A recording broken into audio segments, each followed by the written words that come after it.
This is similar to what people do in the movie Inception. It is a skill that can quickly be learned by anyone.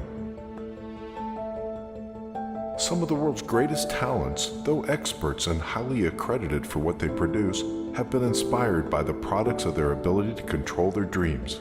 Scientists like Albert Einstein, Nikola Tesla, and Richard Feynman use lucid dreaming to visualize some of their theories and solve challenging problems.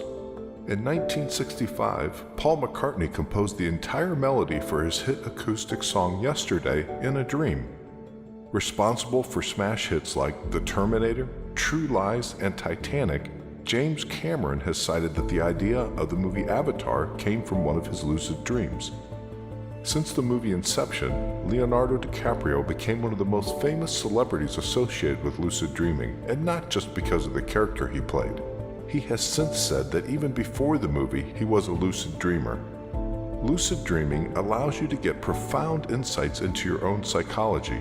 Sigmund Freud said, "Dreams are the royal road to the unconscious." In a lucid dream, you are aware that you are dreaming. This allows you to vividly experience and remember your dreams, but most importantly, you can control them. A firm distinction must be made between stressful dreams and lucid dreams. On the one hand, the first one can imply you are dreaming that you're late for a very important meeting, and when you finally arrive, everything is closed and no access is granted.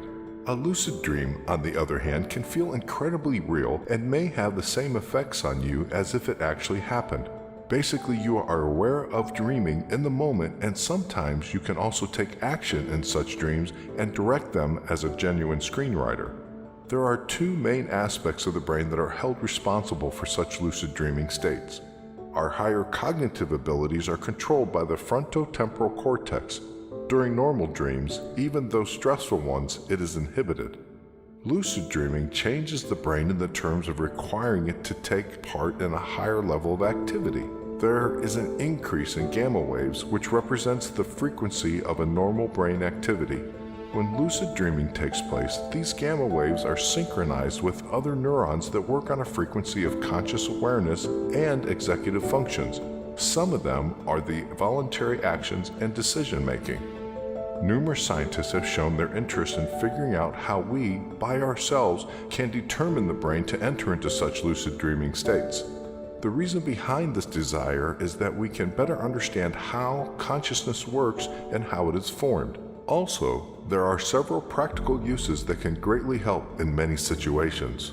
Consider lucid dreaming therapy, that it is thought to hold a lot of potential in treating people with PTSD, post-traumatic stress syndrome, and those that deal with chronic nightmares. When someone's sleep is highly influenced by PTSD, this generally manifests in a recurrent nightmares that focuses on a single traumatic event. People dealing with this disorder get to feel so terrified that they become anxious, and as a result, insomnia and disturbed sleep negatively impact their daily lives. However, lucid dreaming therapy can be a great help for those who are constantly haunted by nightmares. They can understand that what they are dreaming is not part of reality, and so they can redirect their nightmare scenario toward a positive or neutral direction. Understanding how lucid dreaming can be done comes with other great opportunities because you can improve your motor skills through visualization. Many fields use this technique, which has proved to greatly improve performance in sports, music, and even in the medical field. People can actually rehearse their motor skills by using mental imagery in the process of rehabilitation. After the nervous system has gone through a serious damage, they recover their healthy hand control and that of other motor tasks. This works because imagination works. When you create an image in your mind of performing a motor action, the same neural structures are activated as when you actually perform it. This is also valid for dreamed actions. But how does one become a lucid dreamer? There are several methods that can help you induce lucid dreaming, but it's best if you ask a professional's advice. While some techniques may work for one person, it is not necessarily mandatory that it will work out for you as well. However, there is a series of things you can do on your own, and these methods have a high potential of helping you integrate lucid dreaming in your life for your best interest. Numerous approaches have been tried for inducing lucid dreaming, but the most effective of them all, it seems, was the use of cognitive techniques. These have to be performed during the day or while falling asleep. Australian researchers were able to conclude that the winning combination of such techniques is the one between reality testing, mnemonic induction lucid dreaming, mild, and wake back to bed, WBTB. It appeared that the 169 participants in the study they carried out reported the most successful rate of inducing lucid dreaming with these three techniques. The reality testing method is best exemplified in a popular movie, Inception. Through this technique, you have to habitually ask your waking self if you are dreaming or not, and to actually take an action that helps you figure this out.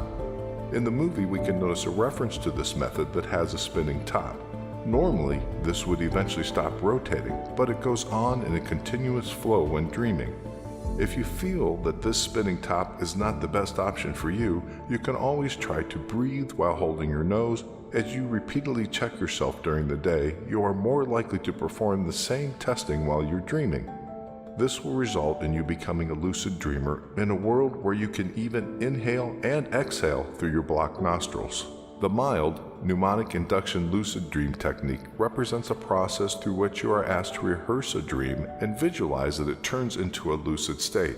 In the same time, you have to repeat a mantra to express the same intention, such as, "Anytime I dream, I want to be aware that I am dreaming." The best results come if you practice it during the time you go back to sleep while performing the wake back to bed method. This WBTB action requires you to set your alarm clock to 1 or 2 hours before your usual waking time. As the alarm rings, you wake up for a couple minutes and then you go back to bed. This short time of awakening increases your cortical activation in the key parts of your brain that take part in the lucid dreaming process. This is when you slip back into REM, rapid eye movement, sleep phase, where lucid dreaming can occur. Moreover, it seems that you might have increased chances of including lucid dreaming if you press the snooze button multiple times. Any of these techniques don't come easy for everybody. You need to put in a lot of sustained effort so that you can witness visible results. Nowadays, there are numerous programs that are meant to induce lucid dreaming by using flashlights, vibrations, or certain sounds during the REM phase of sleep. The mechanisms follow the idea that these are incorporated into dreaming content. They will alert the dreamer that he is dreaming. However, any of these external stimulation methods has to be used with extreme care. Otherwise, each stimuli will not get incorporated into the dream content, or even worse, the person will wake up. Each technique has to be specifically used according to the person's traits. For example, you might be a lighter sleeper than others, so the intensity of such external stimuli should be applied according to each individual's wake-up moment. There are certain REM sleep movements when the brain is most receptive. This, among others, is an aspect to keep in mind when using such stimulating techniques. Again, asking for a professional's advice is mandatory if you want to implement this inducing lucid dreaming process the right way. Apart from such methods, drugs are suggested as another way of inducing lucid dreaming. Galantamine, used to treat Alzheimer's disease, can help with this process of lucid dreaming, especially if it's administered while performing the WBTB or mild methods. However, research is still yet to firmly state how safe and effective it is, especially considering the fact that it can bring along many side effects. Even though lucid dreaming has been deeply explored in the recent years, there is still a long road to travel until anyone will be able to successfully use an inducing technique. There are lots of successful lucid dreamers walking our reality, and that just goes to show you that the discipline of controlling your dreams rests in your hands. Will you try it tonight? Are you already a lucid dreamer?